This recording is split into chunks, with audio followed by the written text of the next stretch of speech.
अस्सलामुअलैकुम दोस्तों, welcome back to our channel find Urdu. Dementia का मतलब होता है जहनी खराबी। ये एक बीमारी है जिसमें शख्स अपनी याददाश्त या दिमागी फंक्शंस में कमी महसूस करता है। फॉर एग्जांपल, अगर किसी शख्स को डिमेंशिया है तो वो भूल जाता है कि वो किस घर में रहता है या अपने रिश्तेदार कौन हैं। She suffers from dementia, often forgetting the names of her loved ones.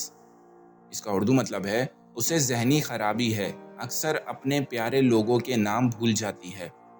ये बीमारी बहुत सी वजूहात से हो सकती है, जैसे कि उम्र, जेनेटिक्स या फिर किसी और बीमारी का असर, लेकिन इसका इलाज मुमकिन है अगर वक्त पर शुरू किया जाए। तो दोस्तों, उम्मीद है अब आपको डिमेंशिया का मतलब समझ में आ गया होगा। मिलते हैं नेक्स्ट वीडियो में। शुक्रिया।